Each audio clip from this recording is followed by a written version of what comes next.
Shortly after 11 a.m. on August 31st, 2024, Calvin Castine in beautiful downtown Champlain, looking here on Main Street in a basically easterly direction toward Paquette Park and of course the gazebo that Celine Paquette donated many years ago.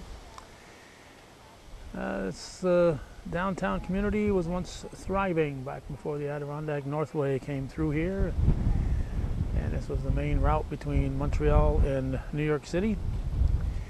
Route 9 was the way to get there, but in '67, Expo '67 came to Montreal and the Adirondack Northway was completed. So these streets have gotten a little sleepier since then, and due to floods and fires, downtown has changed a lot over the years. And one person who's trying to bring some life to the community is the owner of the Red Canoe Coffee and Book Shop, or Book and Coffee Shop, former Falcons Drugstore. And there's an outside art project that's going to be unveiled, although when I drove by I saw that it's totally visible right now, but it's being called, I believe, an unveiling, or at least a dedication maybe, of that outside mural. And hopefully the Janet McFetridge, the owner of this building and also the mayor of the village of Rouse's Point, will be able to tell us more about it. So I have the official program here. It's a dedication, obviously, with the mural being shown, and I should point out that it's not really on the bricks. It's on a, I would assume, some kind of a wood or canvas, and it's attached to the side of the building, so it is mobile.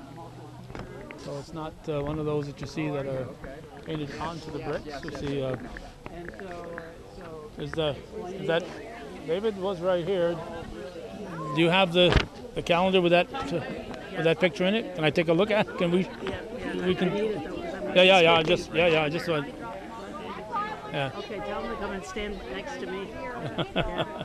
All right, we got Celine Racine Paquette here, and I don't know if that's the picture. no, that's not it there. How far down the river was this photo, Celine? I think this was the one on River Street.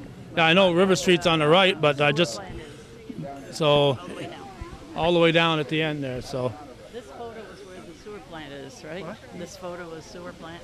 Yeah, I think so. Yeah. okay, down by the sewer where the sewer plant is now, and Yes. in that area there. So River Street, Sewer Street. right, so that around that little bit of a curve there that would. So the official program says a welcome by Mayor McFetridge, the process and the purpose by folks at Plattsburgh Outside Art. Then a talk from Celine Paquette, Dr. Celine Paquette from the Samuel D. Champlain History Center. I'm supposed to say a few words, much to my surprise. Then some thoughts from Assemblyman Billy Jones and a ribbon cutting, and then the closing ceremony. So it should be relatively brief. So we'll hope to learn a little bit more. It's a little bit breezy day. I'm not sure if there's any kind of a speaker system here, just where everybody will be shouting. So, but it's a picture of this. What year is that calendar? If people want to buy that calendar, 2014. Those. And those are for sale at the History Center. If you want to see a black and white original of this, the calendars that David Patrick put out, they're available at the Samuel D. Champlain History Center. And we'll listen to it. Close enough so everyone can hear. All right. I've got my teacher voice. So. Using her outside voice, outdoor voice.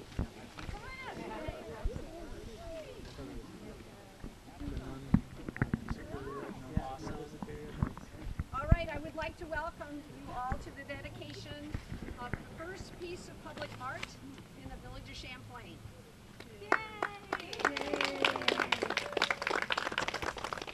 This project began as a vision to merge art with history and took many hands to bring to reality. The value of public art cannot be understated. It brings meaning to public spaces and builds community pride. Public art engages citizens by bringing an awareness to historical and cultural backgrounds. Particularly in this day and age, among heightened levels of loneliness, public art can offer a way to connect as we gather to view the art, just as we are doing right now, creating a sense of belonging. Murals such as this draw visitors, which in turn promote economic growth in our village. And finally, let's not forget the artists who bring creativity to the conversation and are often the entrepreneurs who are willing to invest in the community. Thanks, artists. Yay, artists. Their voice and inspiration is essential to building a vibrant community. Thanks go to so many groups and individuals who contributed to this project. I'll now turn it over to Amy. Thank you, Janet. I'm Amy Guglielmo from Outside Art, Plattsburgh Public Art Project. We're going to have to change our name because we're expanding up and down the Adirondack coast. And I'm so grateful for Janet inviting us to do this project. I have a lot of people to thank, but mostly I'm thanking you for being here today. I always say it takes a village to paint the town, but now I have to change it and say it takes a village to paint the village because we're in the village. So we have some mural maps. This is our 21st mural that Outside Art has done, and we're so thrilled.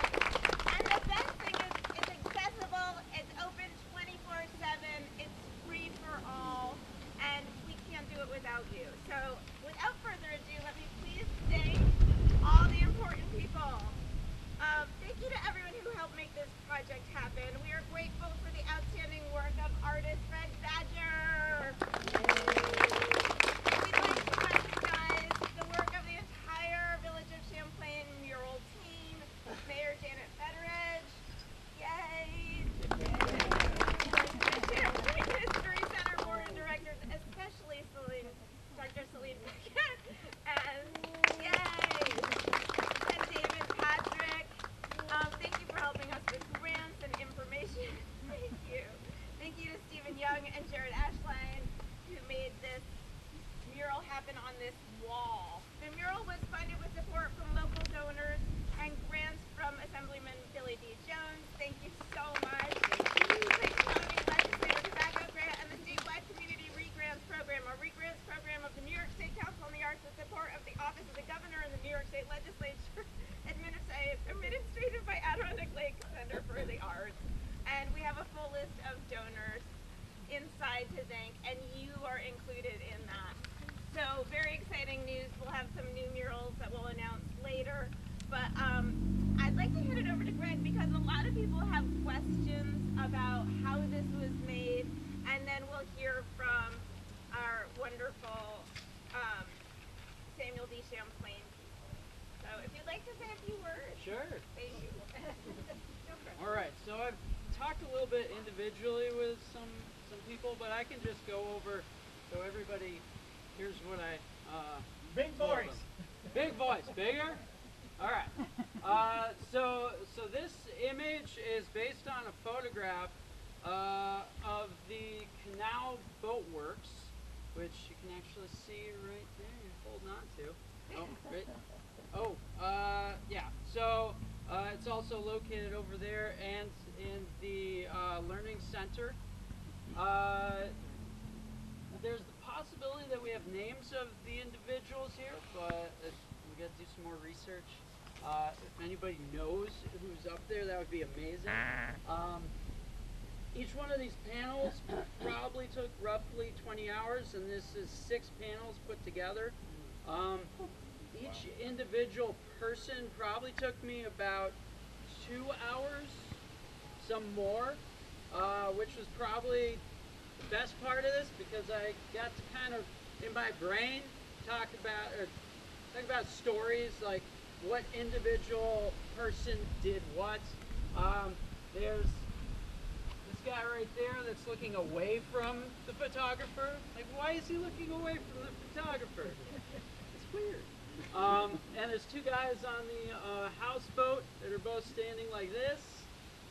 It's like, did they plan that? Yeah, so that was really cool. And just researching the history on all this,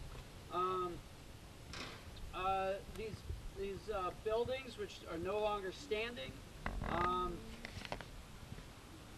it was just really fun. And like Janet was saying, combining art and history, I really enjoy that. So this was a great project to work on. Any questions?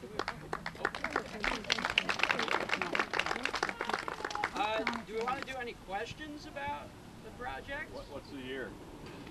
So this is between 1880 and 1910. I'm not sure if we have an exact year on it.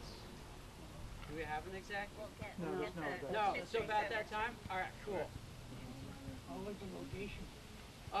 So this is on the Great Chazy River at the end of, what's the road? River Street.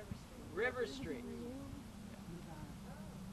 Let's invite Dr. Salim Pacha and David Patrick up and have Yeah, them yeah. answer some questions.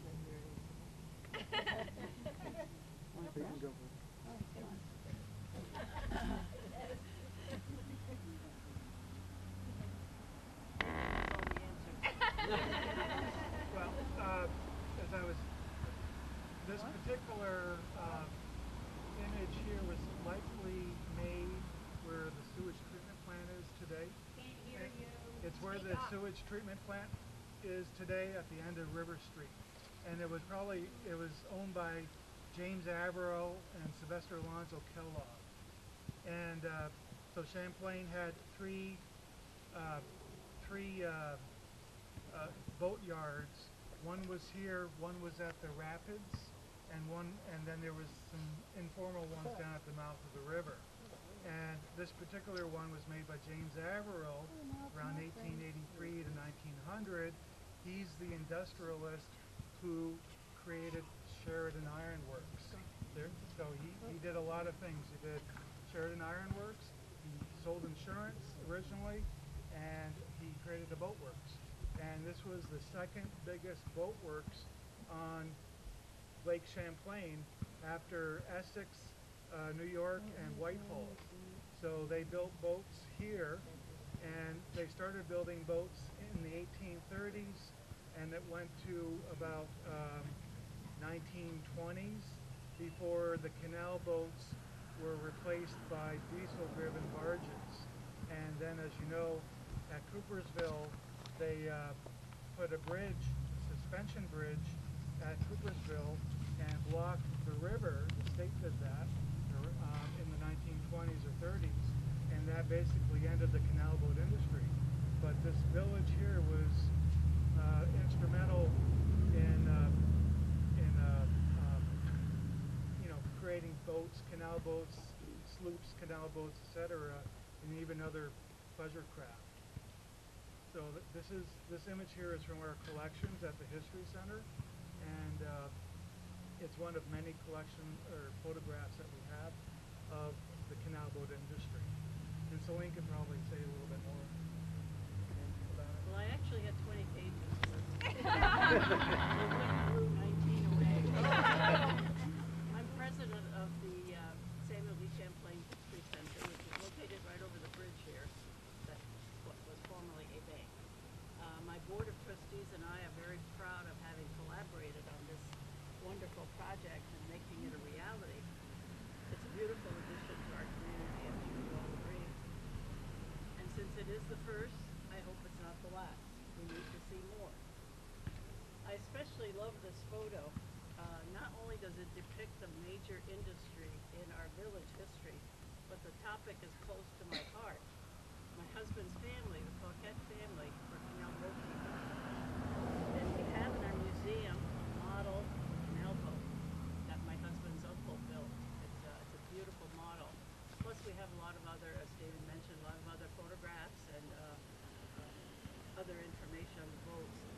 David also put together this marvelous calendar in 2014. It's more than a calendar. It's a history of the boat building industry. It's really a lot of information, which you can obtain at the History Center. So we hope you come and visit our exhibit and see our photographs. As David mentioned, we had at least 3 boatyards in the Great Chazy River. The industry spanned about 100 years. At its peak, 410 people in the village depending on boats for a living. So it was a major, major industry here. They were either builders or they were on the canal boats, as my Boatyard family was, traveling to Quebec City, New York City, lakes and the canals. So my congratulations to the artists and to the arts community of Champlain. We've begun an arts renaissance in our village, so keep it going. Thank you.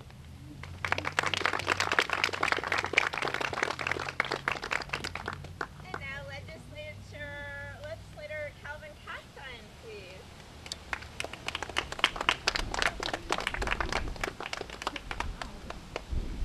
I found out I was going to speak about 10 minutes ago. Dan said that on the agenda, so here I am. I'll try to use my outdoor voice. The county legislature, as was mentioned, tobacco settlement money. I'm embarrassed to say I've never contributed to the tobacco industry, so none of my money has went into that settlement. I'm sorry to say that. But all those smokers out there, take a bow because you've helped in sponsoring this, so keep it up. Every year we get dozens and dozens of requests for money, requests for money from the tobacco settlement money, and this is perfectly a good use here. We have to kind of pick and choose where it's going to go, and sometimes people will ask for this, and we give them this because we got only X number of dollars to do it. So I'm glad it's being spent here in Champlain. It's such a nice project.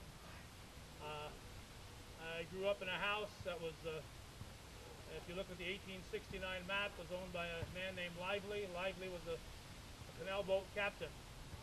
So he lived in a house, I live on the Ridge Road. So the canal boats and the captains and the workers are all a part of this community. And we can't say much more about that. I think most people, if you ask them what a canal boat was, they probably couldn't tell you. But if you see a tractor trailer going down the road, well, the canal boat would be the trailer part. That's where the goods were carried. The families would live on these boats, and they would be towed up and down the canals, up and down Lake Champlain and into the Erie Canal and so on, down to Whitehall and all that stuff. There's a lot of history there. I can't think of a better place to go than Celine Paquette's museum to learn more about that canal boat history. So this community has a lot to be proud of when it comes to this, and I think this is a great example of it, and I applaud this effort. Thank you. Now Assemblyman Billy Jones, welcome.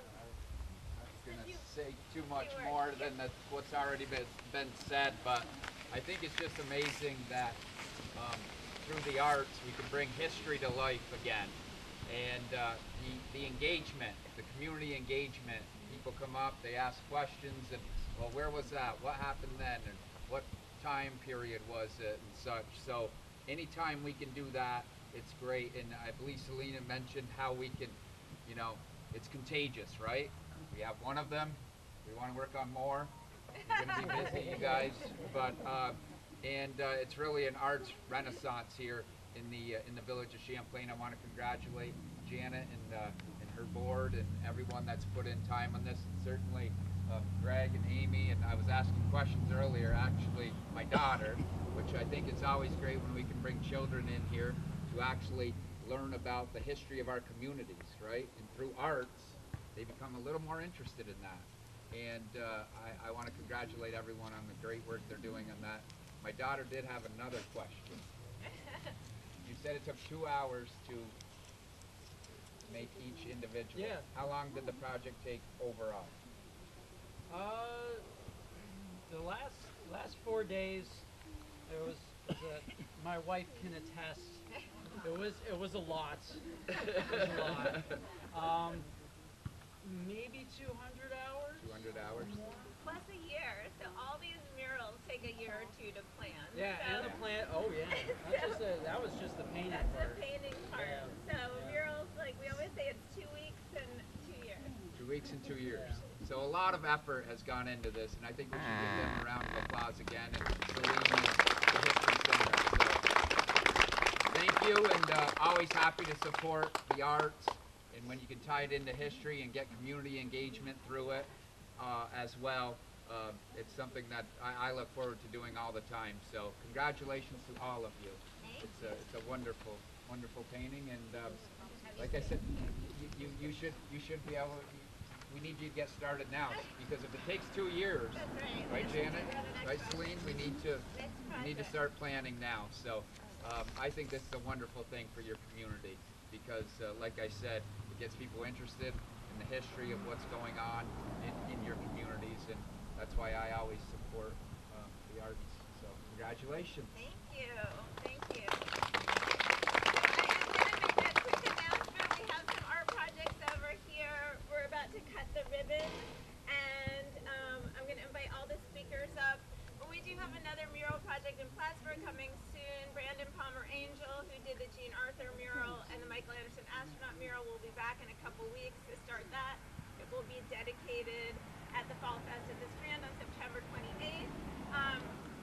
We are still raising money all the time to support the arts. There's a QR code if you'd like to donate. We appreciate all you've done. So everyone who spoke, please come up. We're gonna cut the ribbon now, and then it's officially open. Ella's gonna cut the ribbon, right? Come on up, everyone. Come on, that end. And then Ella, I'm gonna have you come up and clean it and spread out a little bit. Come on, get in here. Get in here. Where's David?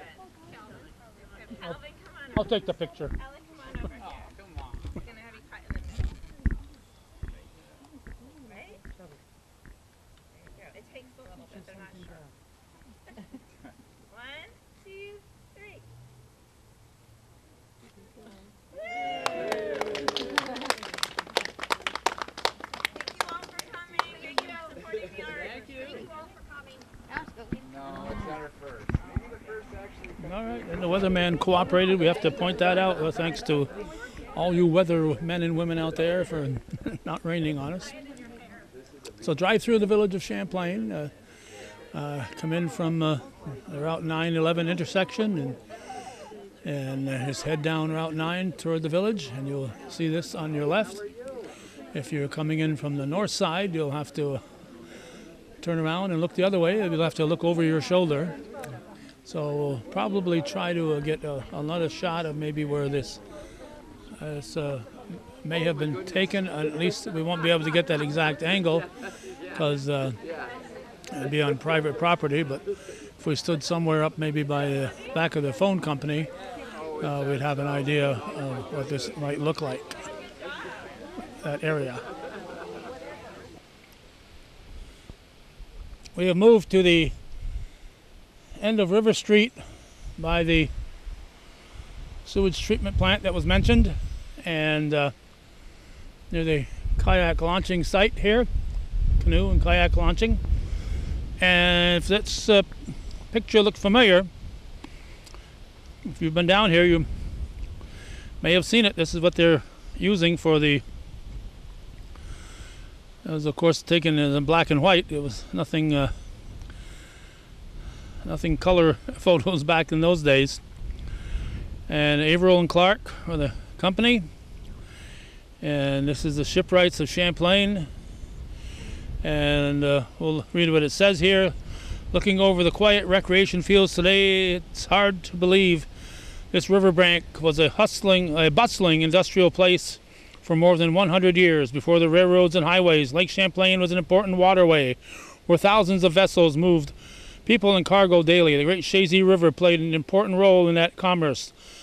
Not only was the river used for transportation, but it was also a boat-building center. In the early 1800s, the Nye family built and operated the schooners Champlain and General Scott out of Champlain. The invention of the steamboat in the 1823 opening of the Champlain Canal, which connected Lake Champlain to the Hudson River. In the 1843 Champlain Canal, which bypassed the rapids on the Richelieu River to the north, made commercial sailing vessels obsolete on Lake Champlain. Sloops and schooners were replaced by canal boats. Some of these had sails, but most were towed by steamboats to the canals where they were towed by mules. And if you've seen pictures of the Erie Canal, you can see the canal boats going through and the mules along the side towing the canal boats along their way through the canals. Here in Champlain, Pliny Moore Jr., Royal Moore, and Timothy Hoyle built and owned some of the region's first canal boats. By the mid-1800s, Champlain was the second largest shipbuilding center on Lake Champlain. The canal boat industry had a major impact on the growth of the village and the town of Champlain for almost a century. Boat building employed carpenters, dockhands, and ship captains. The timber, paper, iron, and farming industries used schooners and canal boats to ship their products to market in Montreal. Ports along the Hudson, and as far away as New York City and Buffalo. The era of the canal boat peaked in the early 1900s, but more efficient railroads quickly took their place. Canal boat construction had ceased operation on the Great Chazy River by 1919. And hopefully it'd be somebody at the museum. I think David Patrick is there, and we're going to look at a replica of a canal boat. And if we come inside the Samuel D. Champlain History Center, we see that the picture once again is here, along with more pictures, more photos, display and history of the boat building in and around the village of Champlain. And here is a replica of a canal boat that the Paquette family did many, many years ago. And this is a model, and you would see the cargo would be stored beneath there, and the captain and the families, sometimes the entire family would be riding along with them, and they would live in that area there, and they'd go up and down the canal boat, as long as the ice wasn't preventing their travel. So that's the way it was in the early 1800s into the early 1900s. The canal boats that the average person probably has no clue as to what they did and how important they were for the growth of this country, and particularly up here in the Northeast, where it helped to connect areas from north, south, east, and west. So stop in, get the hours, call the museum. They still use that 1609 number, 518-298-1609, David? Yes. All right, call there to find out when they're open. 10 p.m., 10 a.m. to 3 p.m. Yeah, but the days they're open and so on, it's going to vary. So just call that number, 518-298-1609. 1609, the year Samuel D. Champlain ventured on through here, and the lake got named in his honor.